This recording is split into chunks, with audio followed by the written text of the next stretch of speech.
Hey, what is going on, everybody? Welcome to another edition of Blogs with Boilon Friday. Before we get started on the blog, and there's quite a bit to talk about, I want to do an update on the Roland Rebels June event, what we have so far, and why this is important.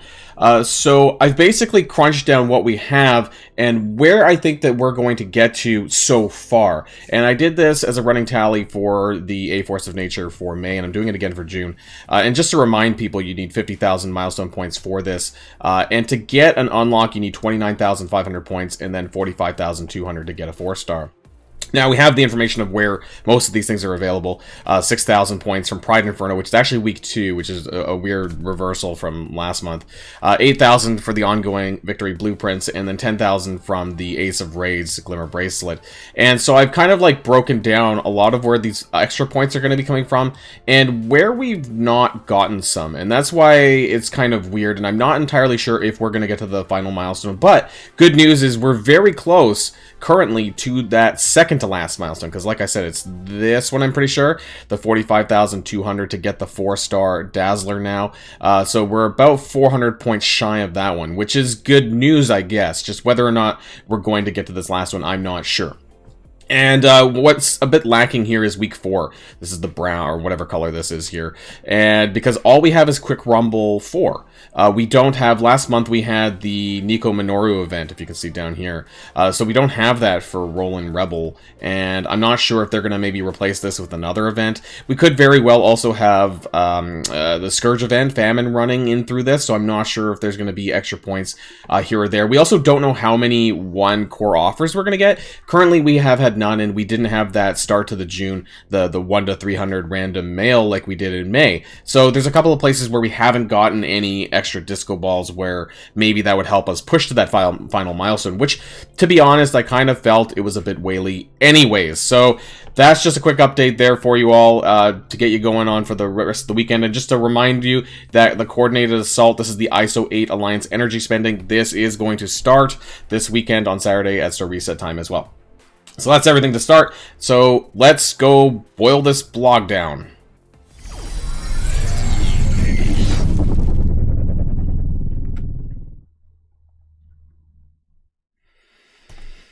And here we are. So it looks like that the teaser on the calendar post from Twitter and Facebook was actually correct. So it looks like we are getting Sunfire for the X-Men as the 5th member, and that's what this blog is all about. So he actually looks pretty cool, his model there. It looks really pretty rad. So let's read on. I honestly have no clue what he has in common with the Unlimited X-Men. I'm not really, like, I know he's an X-Men, but like I just don't know the Unlimited tag all that well. It feels like they're mishmashing a lot of characters on this team, but hey-oh. So we have Sunfire now alongside Gambit, Dazzler, Phantom X, and Rogue. So I'm going to skip through the lore, because this is all the lore stuff. It's all about Shiro Yoshida. He's Japanese. That's awesome. But if you don't know much about him, you can check it out there. Sunfire slots into the Unlimited X-Men as a damage-dealing blaster. That's 3 blasters! Sunfire, Gambit, and Phantom X, all blasters.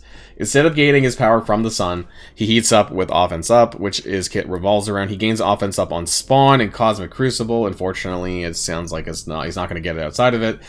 Gains it after each one of his turns and applies it to his allies. Sunfire's kit also allows him to use his powerful ultimate ability twice in quick succession by using his special ability on turn 2, which gives him 100% speed bar. So let's read on. Hero, global. Like, almost all of the mutants are global. Mutant Blaster, Unlimited X-Men. So, Sunburn, basic. Attack primary target for 320% piercing. Apply 1 bleed per offense up on this character, up to a max of 3. So that could be really good as a striker move if he's got a lot of offense up to apply additional bleeds. Just my thoughts there, assuming that it works that way. We won't know until msf.gg and, you know, the assist info.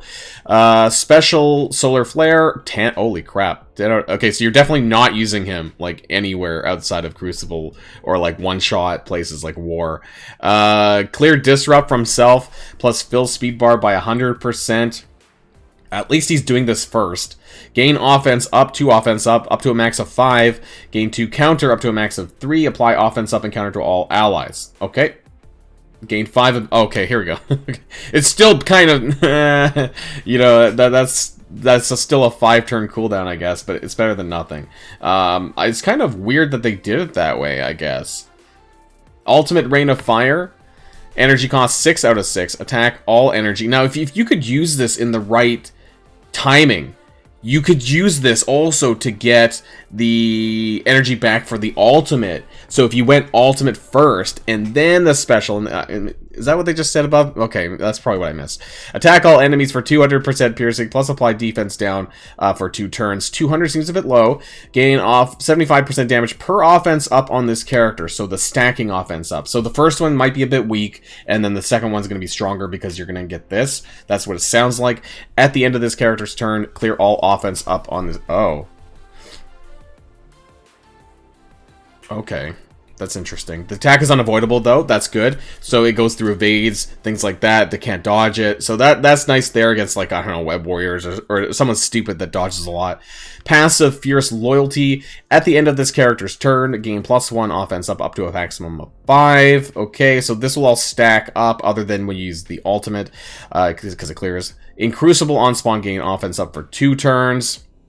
30% resistance for everyone.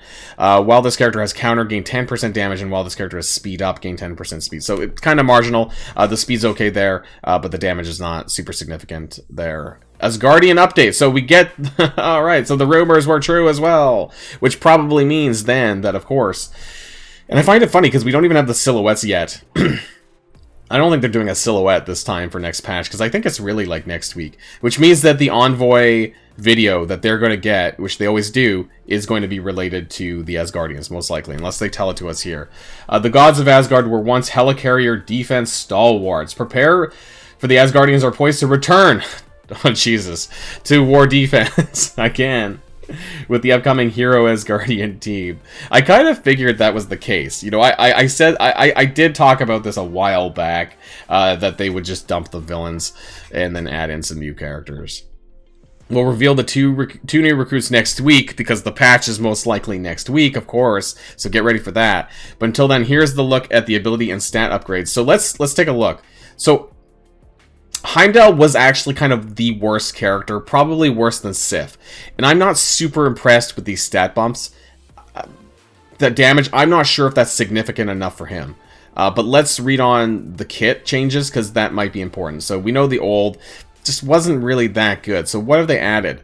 Clear 2 negative effects from self and all allies. That doesn't seem like a really good... And there's no change to the ultimate, no change to the basic. This is pretty lackluster in my opinion. I think Heimdall's still going to be kind of lackluster. I don't know if that 38% damage is going to be enough for him personally, because he wasn't really hitting that hard for being a brawler character to begin with. But, you know, at least he cleanses now. So the passive, that allowed you to ignore blind on Asgardian characters. What have they added? In war on turn, generate 2 ability energy for 2 random Hero Asgardian allies on self that were not at full energy. Okay, so that is good. War only, but hey-oh. And it's actually not war defense specific. On heal block, fills speed bar by 20%. So if anyone comes in with a heal block, is this supposed to be like an anti... I don't know, I was going to say anti... symbiotes, but nobody really uses them much anymore. Asgardian allies gain 100% accuracy. That's interesting. Gain 25% crit chance, and they gain 25% crit chance. When this character or a hero Asgardian drops below 50%, apply 2 deathproof speed up for 2 turns to that character. So that's not terrible, but I mean, like, as far as Heimdall being important, I don't think he's going to be that important. I think he's just going to be the guy that's there. You know, just like some of the other reworks. So this is probably my guess is going to be the most lackluster rework. He doesn't really need to be geared to do these things, and he's just kind of there. Let's read on for Sif. Now this, on the other hand, 38% health. I don't know how bad her armor was or wasn't. And then 48% damage could be good. Let's read on with the special. So now we get a defense up to self and all hero Asgardian allies instead of just the taunt. It is only 1 turn. I don't remember how many ability energy that was, so I don't know how good this is, but at least there's an additional effect on it. Passive, the ultimate was skipped, basic skipped, so let's see here. We're getting 25% resistance for the team. On spawn, gain immunity and more defense. And it's only one turn, so as soon as she taunts, the immunity is going to drop, so it's not even that good. But I guess it's meant to, like, stop early, like, Shadowlands, you know, these kind of, like, early characters. Maybe Weapon X, I don't know. When hero Asgardian allies drop below 50% health, gain taunt for 2 turns. So that's pretty typical. And then they gain offense up for 2 turns to that character. So they're giving it to the person who dropped below 50%. So it's okay, but I'm a little bit... I'm underwhelmed so far. Thor, though, 80% health. This might be where it's at. The other two, not so much. Health, 80%. Damage, 45. Across the board. Really huge. Basic, 340% damage plus flip defense up. Okay, that's interesting. Could be an interesting striker. Special hammer throw. Oh, that's it. Plus 20% crit chance. I feel like we're missing something. So the stat improvements were really nice. Maybe he didn't really need much of a buff. And keep in mind that Thor's passive, the Hammer Slam, with the charges, that's still going to take effect in this new team. So that might be okay with Thor because he wasn't terrible to begin with. I am actually really disappointed with Sif and Heimdall. But Thor's base stat increases look to be quite hefty. And so that could be really good here. So he's probably going to be like the main focus of the older characters, not so much the other two. But if you have, you know, high red stars and have geared Heimdall and Sif for whatever reason prior, then that's great for you. Bendy Girl and the Witch, one of the oldest event. If you're a super old veteran, you'll remember this one. The event will feature updated rewards. So are they going to bring it out again? They didn't really talk about that. To me, none of this matters. Like, why are they telling us this? Is it coming back? Oh, back for its first run. When is it coming? Doesn't really say. Doesn't say. So I have no idea, but yeah, I guess we're just gonna get free shit if we have already done it. A lot of this is actually not really that important. Anyways, coordinated assault. So this is what I was talking about earlier. Not going to go into huge detail. It's basically an ISO 8 energy spending alliance milestone starting on... Oh, wait, you know, I forgot. It's supposed to start on Saturday, but now it's starting on Sunday. Because remember, and I forgot to check this at the beginning... Oh, they didn't say it this time. That all blogs are subject to change. So this blog is not subject to change. So this is final. All of the information in here is final. It's not subject to change, everybody. Okay, we got that straight. So let's... This is starting on Sunday, not Saturday, so my bad. I'll have to correct this in my spreadsheet. Pride Inferno. Okay, so now we have some math going for this, and this is starting on June the 8th. Is this subject to change? This looks to be the same date that they gave us before. Getting the skates. Apparently a 5 red Nico, which people don't even have a 5 yellow Nico, so that's kind of funny. And let's read on. So we're going to get Pride Orb fragments from spending campaign energy. And I saw that in the data mine. So Pride Inferno milestone, spend campaign energy and earn Pride Orb fragments by also spending the energy, I believe, through milestones that reward all this. So I don't know how many orbs we're actually going to get. I'm going to break down this math at a later time, and I'll release this prior to Wednesday, of course. Daily objectives as well will give it 2. And I find that surprising. Just energy and daily objectives? Like, how many orbs are we going to get? It feels like we're not going to really get that many. Because it says earn 1 Pride Orb fragment is 1 point. So, 2,000 for 1 orb. Right? But you get 2,000 points for an orb, essentially. So, and you're... Wait, 1 campaign energy is 69 points? This must be, like, horrific numbers. Oh my god. 622,000. Alright, I'm gonna have to math that out later on. Because we don't really know how many... we don't know how many of these orbs that we're going to be getting. And so that's a bit of an issue. We know it's a 7-day event, though. So maybe I might be able to math something out. We'll find out prior to Wednesday. We have this Nico Minoru costume, which looks like garbage. Talked about this already. So, hey, if you want that, great for you. Rising Stars looks like we're getting an additional web milestone. And this has to do with an up-and-comer trait. A brand new trait, so that'll probably be added when the patch goes live as well. And most likely, just like all the other web milestones, they're going to be starting 3 to 4 hours late. because that's just how things have been. And we'll talk about that later on. Oh, actually, hey, it tells us the characters in advance, so that's great. So hopefully you have some of these characters, and you need them at higher gear tier, and it's blitzing, of course. They can't do anything without blitzing. The rewards... We're getting Pride Orb Fragments here. Okay, so that answers the question. So, it's going to be blitzing. It's a blitz-related event. We can't go without having a blitz-related event.